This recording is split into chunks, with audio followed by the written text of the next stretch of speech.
All right, so I'm about as far from a professional painter as possible, but I bought the Accubrush to try to save some time, save myself from taping all the corners. I would definitely say get the one that goes on the handle, even if you're just going to be doing like around doors and stuff where you can reach, because it makes it a whole lot easier if you can actually manipulate this to get the pressure right where you want it. So I'm going to just really quickly show you how well this thing works and show you its limitations. If your intention is to buy this thing and then never have to get on a ladder, think again. You do have to get up and do the corners. This thing gets about 6 inches to the corners on the back side and about 3 or 4 inches to the front side. So you still got to get up there and finish it with a paintbrush, but it saves you a whole lot of time and taping on everything else. So I learned the hard way. Stay on one side and walk along with it. Don't try to go from one side and then change to the other side halfway through.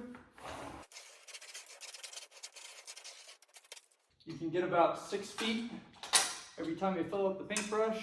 It's not that hard. You just pull that little side flapper back, get some more paint on it.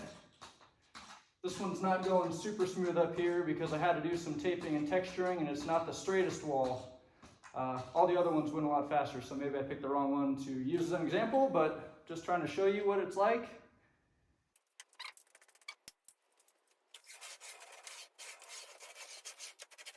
I found by trial and error, you always want to finish by pulling back, because the brush right there does a much better job on the way back, and then the roller kind of finishes it off.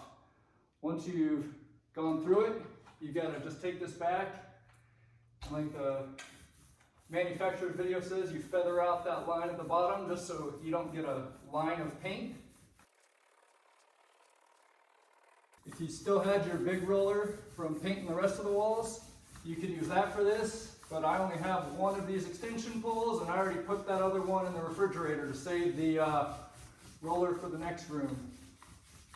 But if you had a second pole or you wanted to switch them back and forth, you could use your original roller to do the feathering.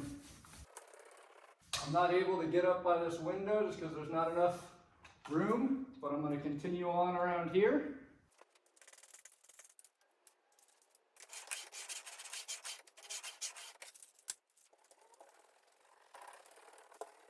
So one thing that makes me a little nervous is the amount of paint that gets on that little edge brush. I really hope it doesn't come off, but I guess we'll just have to keep doing it and see.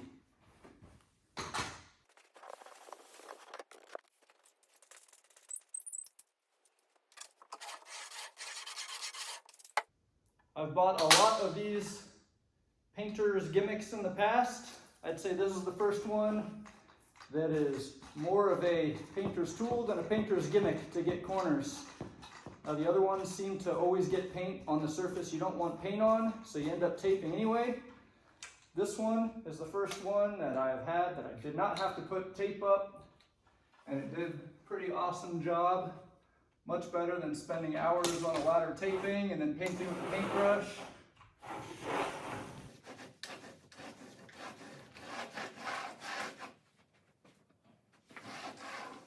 Like I said, always finish going backwards with it. It makes the cut-in line much better. Maybe I'm overdoing it, but I go over it a bunch of times. Try to finish with one long, all the way to the end.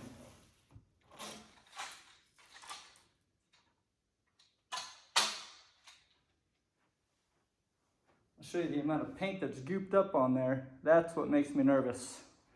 I'm going to clean that off.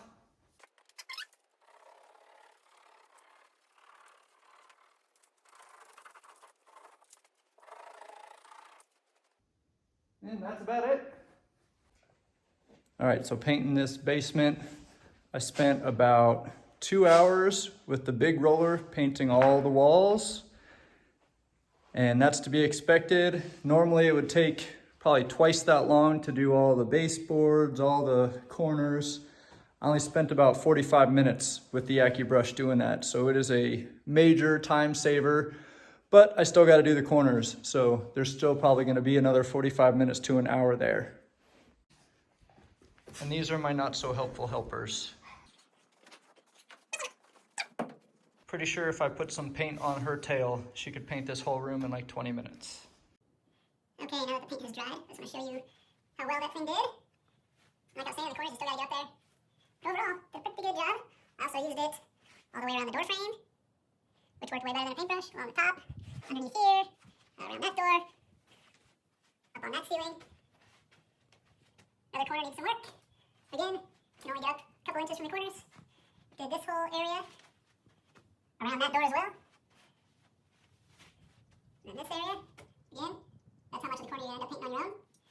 And all the way along here, back to where the original video was. I also did all of the baseboards with this, and didn't worry too much about it because I got to repaint the baseboards anyway. But that's a better look at exactly what it is that you end up painting on your own.